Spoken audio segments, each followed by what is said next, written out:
नमस्कार दोस्तों, स्वागत है आपका अपने सरकारी नौकरी अलर्ट चैनल पर। ESIC में पैरामेडिकल स्टाफ रिक्रूटमेंट 2023 की नोटिफिकेशन आ चुकी है दोस्तों, जिसके अंतर्गत 12th पास या डिप्लोमा पास या फिर सर्टिफिकेट कोर्स किए हुए व्यक्ति जो कि मेडिकल फील्ड से संबंधित हैं वो सभी यहाँ पर फॉर्म भर सकते हैं। कुल पद देख सकते हैं 1035 पद होंगे टोटल, जिसमें मैकेनिक, रेडियोग्राफर, फार्मासिस्ट और भी बहुत सारी वैकेंसियाँ हैं दोस्तों। बहुत सारे पोस्टों पर आपकी जो भर्ती है वो निकली है। आज का आवेदन शुरू हो चुका है, तो चलिए जानते हैं इस पोस्ट से संबंधित सभी डिटेल को यहाँ पर देखेंगे। अभी यहाँ पर आप देख सकते हैं 1035 टोटल पोस्ट हैं दोस्तों, जिसके इंपॉर्टेंट डेट्स इस प्रकार है। एप्लीकेशन फॉर्म भरने की जो डेट है वो आपकी होगी 1 अक्टूबर 2023 से 30 अक्टूबर 2023 तक। पेमेंट की जो लास्ट डेट होगी वो 30 अक्टूबर 2023 होगी और एग्ज़ाम डेट और एडमिट कार्ड जैसे ही आपका आएगा हम शॉर्ट वीडियो के माध्यम से आपको नोटिफाई ज़रूर कर देंगे। एप्लीकेशन फ़ी यहाँ पर आप देख सकते हैं। जनरल OBC EWS की 500 रुपये फ़ीस होगी, SC ST की 250 रुपये, फीमेल कैंडिडेट्स की 250 रुपये फ़ीस होगी। और फ़ी का जो पेमेंट है आप ऑनलाइन कर सकते हैं, क्रेडिट कार्ड, डेबिट कार्ड या नेट बैंकिंग ई चालान के माध्यम से।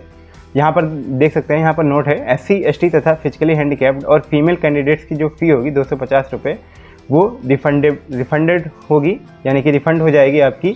आप जब पेपर 1 रिटन एग्जाम में बैठेंगे और उसके बाद अगर आपका सिलेक्शन नहीं होता है तो आपकी जो फीस होगी वो रिफ़ंड हो जाएगी, जो इन कैटेगरी के व्यक्ति हैं, SC ST, फिजिकली हैंडीकैप्ड और फीमेल कैंडिडेट्स की, ठीक है। और किसी की नहीं रिटर्न होगी, तो ऐसा कन्फ्यूजन मत करिएगा। इसके अलावा यहाँ पर देख सकते हैं आपकी एज लिमिट 30 अक्टूबर 2023 तक। आपकी जो मिनिमम एज है दोस्तों वो 18 साल व मैक्सिमम एज 25 से 37 साल हो सकती है पोस्ट वाइज। तो अभी हम देखेंगे पोस्ट वाइज जो एज आपकी एज रिलैक्सेशन है, साथ ही साथ एलिजिबिलिटी डिटेल्स जो हैं पोस्ट वाइज, वो सारी जानकारी यहाँ पर हम कवर करेंगे यहाँ पर, ठीक है दोस्तों। अभी यहाँ पर आप देख सकते हैं एज रिलैक्सेशन। SC ST के लिए 5 साल का एज रिलैक्सेशन मिलेगा अपर एज लिमिट में। OBC के लिए 3 साल का एज रिलैक्सेशन मिलेगा अपर एज लिमिट में। अगर आप फिजिकली हैंडीकैप्ड हैं दोस्तों तो अनरिजर्व्ड कैटेगरी में आपको अपर एज लिमिट में 10 साल की छूट मिल जाएगी, OBC में 13 साल की छूट मिल जाएगी, SC ST में 15 साल की आपको एज रिलैक्सेशन मिल जाएगी। एक्स सर्विसमैन अगर आप हैं तो अनरिजर्व्ड कैटेगरी के 3 साल की आपको एज रिलैक्सेशन मिलेगी, OBC की 6 साल की, SC ST की 8 साल की एज रिलैक्सेशन मिलेगी after reduction of the military services rendered from the actual as, ठीक है। और अगर आप ESI एम्प्लॉइज़ हैं, यानी कि गवर्नमेंट सर्वेंट हैं ESI में, who have rendered not less than 3 साल, और आपने 3 साल से ज़्यादा का अगर काम किया हुआ है गवर्नमेंट सर्विस में इस फॉर्म को भरने के डेट तक, तो आप अनरिजर्व कैटेगरी में अगर होंगे तो आपको 40 साल तक का एज रिलैक्सेशन मिलेगा। अगर आप इन जो पोस्ट निकली हैं इनमें से किसी पोस्ट पर अप्लाई करना चाहते हैं तो आपको इसमें रिलैक्सेशन मिल जाएगी। अनरिजर्व कैटेगरी में 40 साल, OBC में 43 साल, SC ST में अप टू 45 साल तक की आपको एज रिलैक्सेशन मिल जाएगी, ठीक है दोस्तों। यहाँ पर एज रिलैक्सेशन का सेक्शन खत्म होता है। चलिए आगे बढ़ते हैं। यहाँ पर आप देख सकते हैं स्टेट वाइज आपकी जो वैकेंसी डिटेल्स हैं वो इस प्रकार हैं, ठीक है। जैसे कि कुछ बता देता हूँ मैं यहाँ पर। जैसे तमिलनाडु में आप देख सकते हैं 56 वैकेंसी है, और छत्तीसगढ़ में 23 वैकेंसी है, गुजरात में 72 वैकेंसी है दोस्तों। इसी प्रकार जम्मू एंड कश्मीर में 9 वैकेंसी है, कर्नाटका में 57 वैकेंसी है। जो सबसे ज़्यादा वैकेंसी है उसके बारे में देखते हैं। राजस्थान में 125 वैकेंसी है, और इसके साथ साथ दिल्ली NCR में देख सकते हैं यहाँ पे 275 वैकेंसियाँ हैं दोस्तों, ठीक है। तो अभी आगे देखते हैं। अगर आपको अपने स्टेट वाइज देखना है तो यहाँ पर आप अपने स्टेट वाइज वीडियो पॉज करके आराम से देख सकते हैं कितनी वैकेंसियाँ खाली हैं, ठीक है। अभी यहाँ पर देख सकते हैं ESIC paramedical various post recruitment 2023 में 1035 वैकेंसी है, और आपकी एलिजिबिलिटी है 10+2 इंटरमीडिएट, डिप्लोमा या फिर सर्टिफिकेट या फिर डिग्री, जो भी आपके पास हो पोस्ट से संबंधित आप वो डिग्री या सर्टिफिकेट लगा सकते हैं। तो यहाँ पर post wise vacancy details check कर लेते हैं हम। जैसे देख सकते हैं पहली जो वैकेंसी है ECG टेक्नीशियन की वैकेंसी है, ठीक है। लेवल 4 का आपका ये रिक्रूटमेंट होगा, और आपका जो पे बैंड होगा 25,500 से लेकर 81,100 रुपये पर मंथ तक का आपका पे लेवल या पे बैंड जाएगा आपका। एज लिमिट देख सकते हैं 18 से 25 साल आपकी एज लिमिट इसमें होगी, मैक्सिमम और मिनिमम। और आपकी जो एज रिलैक्सेबल होगी वो कोई किसके लिए होगी? स्टेट इंश्योरेंस कॉर्पोरेशन में अगर कोई व्यक्ति हैं जो कि काम कर रहे हैं, तो जो भी ग्रुप C की पोस्ट निकले हैं इस वाली वैकेंसी में, उसमें उनकी जो एज लिमिट है वो अप टू 40 साल तक की उनको रिलैक्सेशन मिल जाएगी, ठीक है। लेकिन सिर्फ स्टेट इंश्योरेंस कॉर्पोरेशन के एम्प्लॉयज़ को मिल पाएगी और किसी को नहीं मिल पाएगी, ठीक है दोस्तों। और यहाँ पर इसकी ECG टेक्नीशियन की क्वालिफिकेशन डिटेल देख सकते हैं।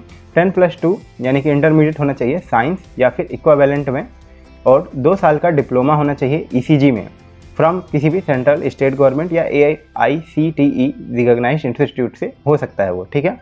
इसके अलावा दूसरी वैकेंसी है मेडिकल रिकॉर्ड असिस्टेंट की, लेवल 2 की वैकेंसी होगी दोस्तों। 19,900 रुपये से 63,200 रुपये आपका पेमेंट लग जाएगा। 18 से 25 साल तक का आपको एज रिलैक्सेशन इसमें मिल जाएगा और एज लिमिट भी मिल जाएगी। अच्छा, इसमें क्या होना चाहिए, 12th क्लास पास होने चाहिए आप फ्रॉम अ रिकॉग्नाइज्ड बोर्ड और university, certificate of medical record और technician, certificate of medical record technician, training from a recognised institute, यानी कि आपके पास सर्टिफिकेट है अगर मेडिकल रिकॉर्ड टेक्नीशियन की और ट्रेनिंग है फ्रॉम अ रिकॉग्नाइज्ड इंस्टीट्यूट, तो आप यह फॉर्म भर पाएंगे। और आपकी टाइपिंग स्पीड होनी चाहिए दोस्तों, इसमें टाइपिंग स्पीड आपकी 35 वर्ड पर मिनट होनी चाहिए इंग्लिश में, और 30 वर्ड या फिर 30 वर्ड पर मिनट हिंदी में होनी चाहिए कंप्यूटर पर, तो आप यह फॉर्म भर पाएंगे और इसके लिए अप्लाई कर पाएंगे, ठीक है। इसके अलावा यहाँ पर देखते हैं दूसरी जो वैकेंसी है, जूनियर रेडियोग्राफर की वैकेंसी है, लेवल 3 की वैकेंसी होगी आपकी, और इसमें देख सकते हैं पे मैट्रिक्स देख सकते हैं 21,700 रुपये से लेकर के 69,100 रुपये तक का आपका पे मैट्रिक्स होगा। एज लिमिट देख सकते हैं बिटवीन 18 से 25 साल आपकी एज लिमिट होगी, और ये वाला जो पोर्शन है दोस्तों ये सबके लिए सेम होगा। जो ग्रुप सी की पोस्ट है उसमें डायरेक्ट भर्ती में स्टेट इंश्योरेंस कॉर्पोरेशन के एम्प्लॉयज़ को 40 साल तक की एज रिलैक्सेशन मिलेगी, ठीक है। तो अभी जूनियर रेडियोग्राफर के लिए एजुकेशनल क्वालिफिकेशन क्या होगी, 12th क्लास पास होने चाहिए विद साइंस, ठीक है, फ्रॉम अ रिकॉग्नाइज्ड बोर्ड, जो कि इंडिया का कोई बोर्ड हो, और सर्टिफिकेट और डिप्लोमा होना चाहिए इन रेडियोग्राफी में, जो कि 2 साल का, अगर आपके ने डिप्लोमा ले रखा है या सर्टिफिकेट तो 2 साल का मिनिमम होना चाहिए, ठीक है। और सोशल गाइड सोशल वर्कर की जो वैकेंसी है उसके लिए देखते हैं, लेवल 4 की वैकेंसी होगी, 25,500 से 81,100 रुपये आपका पेमेंट होगा। Age limit not exceeding 37 years, ठीक है, 37 साल से ज़्यादा आपकी एज मतलब एज नहीं होनी चाहिए यह फॉर्म भरने के लिए। और सोशल गाइड सोशल वर्कर के लिए एजुकेशनल क्वालिफिकेशन क्या होगी, डिग्री या डिप्लोमा होना चाहिए in social work from a central या गवर्नमेंट या फिर स्टेट गवर्नमेंट या फिर AICTE रिप्रूव्ड आपका इंस्टीट्यूट से, ठीक है। और इसमें 1 साल का एक्सपीरियंस भी चाहिए in family planning, work, health, education या फिर ट्रेनिंग में, ठीक है। चलिए आगे देखते हैं, फार्मासिस्ट की वैकेंसी है आयुर्वेदा की, लेवल 5 की वैकेंसी होगी दोस्तों। 29,200 रुपये से 92,300 रुपये आपका पेमेंट लगेगा इसमें। बिटवीन 18 से 25 साल आपकी एज लिमिट होगी इसमें। और हाँ, इसके लिए एजुकेशनल क्वालिफिकेशन क्या है, 12th क्लास पास होने चाहिए आप विद साइंस स्ट्रीम, जिसमें फिजिक्स या फिर केमिस्ट्री या फिर बायोलॉजी हो सकती है। और इसके अलावा बैचलर ऑफ फार्मेसी, ठीक है, यानी कि बी फार्मा होना चाहिए इन आयुर्वेदा में फ्रॉम अ सेंट्रल गवर्नमेंट या स्टेट गवर्नमेंट या फिर किसी भी रिकॉग्नाइज्ड यूनिवर्सिटी से, ठीक है। और इन दोनों के अलावा अगर आपके पास ये है जैसे कि डिप्लोमा इन आयुर्वेदिक फार्मेसी, जो कि 2 साल से कम का ना हो किसी भी रिकॉग्नाइज्ड यूनिवर्सिटी से, तो आप यह फॉर्म भरने के लिए एलिजिबल हो पाएंगे, ठीक है। या तो बैचलर डिग्री हो या फिर डिप्लोमा हो इन फार्मेसी, और 12th क्लास तो आप पास होने चाहिए विद फिजिक्स या फिर केमिस्ट्री या फिर बायोलॉजी से, ठीक है। तो ये फार्मासिस्ट की वैकेंसी की जानकारी थी दोस्तों। अगर आपको वीडियो पसंद आ रही हो तो वीडियो को लाइक जरूर करें और चैनल को सब्सक्राइब जरूर कर लें, क्योंकि ऐसे आते हैं मतलब 100% जेन्युइन अपडेट आपको हमारे चैनल पर मिल जाएंगे, ठीक है। चलिए देखते हैं, OT असिस्टेंट की वैकेंसी देखते हैं यहाँ पर। इसमें लेवल 3 की वैकेंसी होगी आपका, जिसका पे लेवल 21,700 से 69,100 रुपये होगा। एज लिमिट देख सकते हैं 32 साल से ज़्यादा आपकी एज लिमिट नहीं होनी चाहिए। और इसके अलावा यहाँ पर आप देख सकते हैं सीनियर सेकेंडरी यानी कि 10+2 इंटरमीडिएट पास होने चाहिए विद साइंस, ठीक है। और इसमें आपको 1 साल का एक्सपीरियंस होना चाहिए in OT from a recognised hospital, ठीक है। OT में यानी ऑपरेशन थिएटर में आपको 1 साल का एक्सपीरियंस भी होना चाहिए। रेडियोग्राफर की वैकेंसी देख सकते हैं, लेवल 5 की वैकेंसी होगी। 29,200 रुपये से 92,300 रुपये आपका पे लेवल हो जाएगा। एज लिमिट देख सकते हैं बिटवीन 18 से 25 साल। 12th क्लास पास होने चाहिए आप इसके लिए, रेडियोग्राफर के लिए विद साइंस, ठीक है। और डिप्लोमा या फिर सर्टिफिकेट होना चाहिए इन रेडियोग्राफी, जो कि कम से कम 2 साल का होना चाहिए फ्रॉम अ रिकॉग्नाइज्ड इंस्टीट्यूट। और इसके साथ ही साथ 1 साल का एक्सपीरियंस होना चाहिए इन रेडियोग्राफी में किसी भी हॉस्पिटल या इंस्टीट्यूट से जो कि रिप्यूटेड हो, ठीक है दोस्तों। अभी यहाँ पर नेक्स्ट वैकेंसी के बारे में देखते हैं दोस्तों, जैसे कि जूनियर मेडिकल लेबोरेटरी टेक्नोलॉजिस्ट की वैकेंसी है, जो कि लेवल 5 की वैकेंसी है। 29,200 रुपये से 92,300 रुपये आपका पे लेवल होगा। एज लिमिट देख सकते हैं 18 से 25 साल आपकी एज लिमिट होगी। एजुकेशनल क्वालिफिकेशन होगी आपकी 12th क्लास पास होने चाहिए विद साइंस सब्जेक्ट, ठीक है। डिप्लोमा होना चाहिए in medical laboratory technologist from any government recognised institute with 1 year relevant experience. ठीक है, 1 साल का एक्सपीरियंस और डिप्लोमा होना चाहिए मेडिकल लेबोरेटरी टेक्नोलॉजिस्ट की। ठीक है, अच्छा इसमें आप जैसे कि डिजायरेबल क्वालिफिकेशन होती है उसमें आपकी मांगी गई है bachelor degree in medical laboratory science. तो अगर आपके पास बैचलर डिग्री है मेडिकल लेबोरेटरी साइंस में तो आपको प्रेफरेंस दिया जाएगा इसमें। ठीक है दोस्तों, यहाँ पर आप देख सकते हैं डेंटल मैकेनिक की जो पोस्ट है लेवल 5 की पोस्ट है, 29,200 रुपये से 92,300 रुपये आपकी पे लेवल लग जाएगा। एज लिमिट देख सकते हैं 18 से 25 साल आपकी एज लिमिट होगी इसमें। और इसके लिए क्वालिफिकेशनल एलिजिबिलिटी क्या होगी दोस्तों, 10+2 यानी कि इंटरमीडिएट पास होने चाहिए साइंस से, डिप्लोमा है होना चाहिए आपके पास 2 साल का। ठीक है, इन डेंटल मैकेनिक्स। ठीक है, और इसके साथ ही आप शुड भी रजिस्टर्ड होने चाहिए विद द डेंटल काउंसिल के साथ रजिस्टर्ड होने चाहिए। इसके साथ ही देख सकते हैं 2 साल का एक्सपीरियंस होना चाहिए in relevant field from recognised hospital. ठीक है दोस्तों, अभी चलिए देखते हैं अगली पोस्ट के बारे में। यहाँ पर जैसे कि देख सकते हैं और दोस्तों ऑडियोमीटर की जो टेक्नीशियन की पोस्ट है यहाँ पर आप देख सकते हैं इसके बारे में जानकारी। लेवल 5 की पोस्ट होगी, 29,200 रुपये से लेकर के 92,300 रुपये आपका पे बैंड लगेगा। 18 साल से 25 साल आपकी एज लिमिट होगी इसमें। और एजुकेशनल एंड अदर क्वालिफिकेशन देख सकते हैं 4 साल की डिग्री होनी चाहिए in audiology including 1 year internship. ठीक है, 1 साल का इंटर्नशिप भी होना चाहिए, या फिर आपके पास 2 ईयर का डिप्लोमा होना चाहिए in audiology with 2 year practical experience as a audiometer technician in a hospital. ठीक है, और इसके अलावा फार्मासिस्ट की देख सकते हैं एलोपैथिक फार्मासिस्ट जो है एलोपैथिक का, उसके लिए लेवल 5 की जो ये पे लेवल होगा उसका लेवल 5 लग जाएगा और 29,200 रुपये से 92,300 रुपये उसका जो पेमेंट होगा वो लगेगा। और एज लिमिट देख सकते हैं मैक्सिमम एज 32 साल है, उसमें एज रिलैक्सेशन काउंट होगा तो आप एज रिलैक्सेशन उसमें लगा के अगर आपकी एज ज़्यादा हुई है तो आप फॉर्म भर पाएंगे। डिग्री इन फार्मेसी या सीनियर सेकेंडरी यानी कि अगर आपके पास डिग्री है फार्मेसी में तो आप यह फॉर्म भर पाएंगे। इसके साथ ही साथ अगर आपके पास 12th है, मतलब 12th आपने साइंस से पास की हो और डिप्लोमा इन फार्मेसी है फ्रॉम अ रिकॉग्नाइज्ड इंस्टीट्यूट और यूनिवर्सिटी तो भी आप यह फॉर्म भर पाएंगे। ठीक है, तो अगर डिग्री है फार्मेसी में तो फार्मासिस्ट एलोपैथी की फॉर्म भर पाएंगे और 12th के साथ डिप्लोमा इन फार्मेसी है तो आप यानी कि डी फार्मा है तो भी आप फार्मासिस्ट एलोपैथी की फॉर्म भर पाएंगे। ठीक है दोस्तों, अभी एलिजिबिलिटी से संबंधित जो सभी जानकारियाँ थी वो यहाँ पर समाप्त हो गई दोस्तों। अगर वीडियो पसंद आ रही हो तो वीडियो को लाइक जरूर करें और चैनल को सब्सक्राइब जरूर करें दोस्तों, क्योंकि ऐसे 100% जेन्युइन अपडेट्स लाने के लिए काफ़ी मेहनत लगती है दोस्तों। तो चलिए देखते हैं, अभी यहाँ पर आप देख सकते हैं यहाँ पर बहुत सारे स्टेट में जैसा कि मैंने आपको दिखाया वैकेंसियाँ निकली हैं, लेकिन यहाँ पर हमने यूपी और दिल्ली की जो वैकेंसी यहाँ हैं उनके लिए यहाँ पर कैटेगरी वाइज जो आपकी वैकेंसी डिटेल है वो यहाँ पर शामिल किया है। तो आप यहाँ पर वीडियो पॉज करके आराम से देख सकते हैं कि जो वैकेंसी है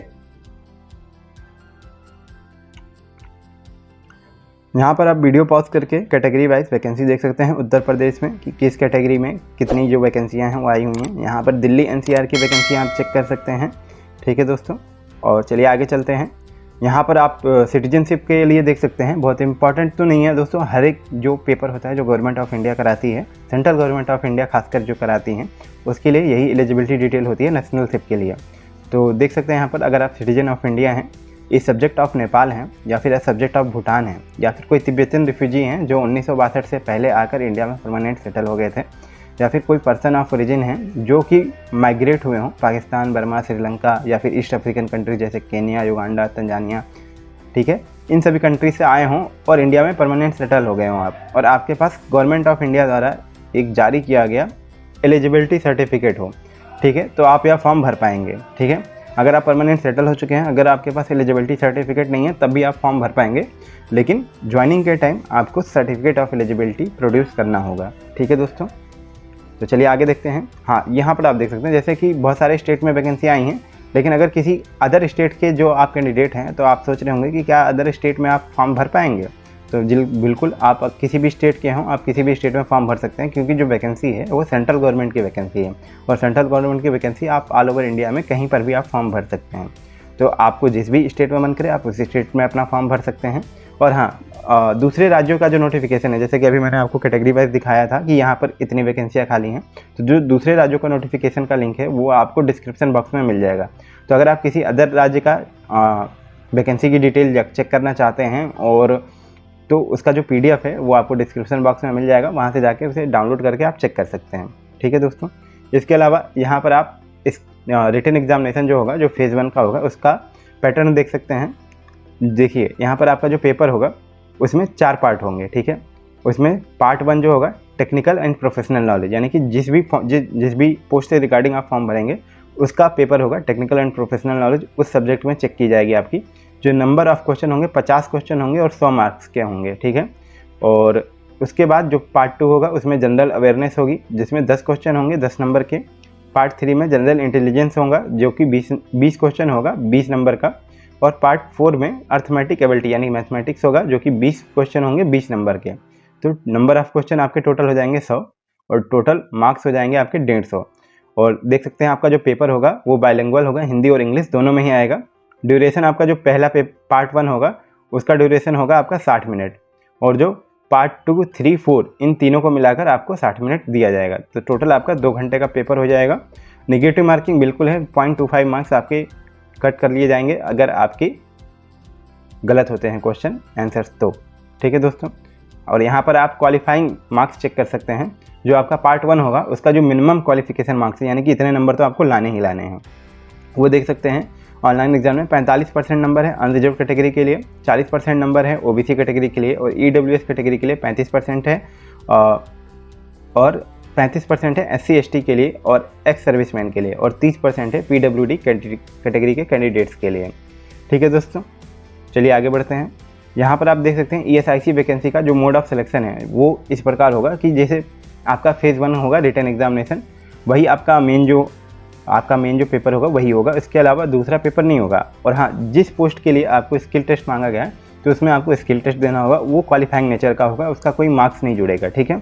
उसके बाद डॉक्यूमेंट वेरिफिकेशन होगा और फिर मेडिकल एग्जामिनेशन, फिर आपकी ज्वाइनिंग इसमें हो जाएगी। और यहाँ पर देख सकते हैं for the post of medical record assistant एक ही वैकेंसी है जो कि मेडिकल रिकॉर्ड असिस्टेंट की है, जो कि डाटा एंट्री ऑपरेटर आप बोल सकते हैं मोटा मोटी। उसकी वैकेंसी में आपका टाइपिंग मांगा गया है, डाटा एंट्री टेस्ट होगा उसमें, वो क्वालिफाइंग नेचर का होगा, जैसा कि अभी आपको बताया गया है यहाँ पर। अभी इस वैकेंसी से संबंधित चलिए सभी जानकारी को कवर कर लिया हमने। आई होप कि वीडियो आपको अच्छी लगी होगी। अगर आपको वीडियो पसंद आई हो तो चैनल को सब्सक्राइब जरूर करें। इंस्टाग्राम पे आप फॉलो कर सकते हैं, वहाँ पे भी आपको छोटे मोटे अपडेट्स मिल जाएंगे। और इसके साथ साथ अगर इस वीडियो का पीडीएफ अगर आपको चाहिए तो आपको टेलीग्राम चैनल पर मिल जाएगा, जिसका लिंक भी डिस्क्रिप्शन बॉक्स में आपको मिल जाएगा।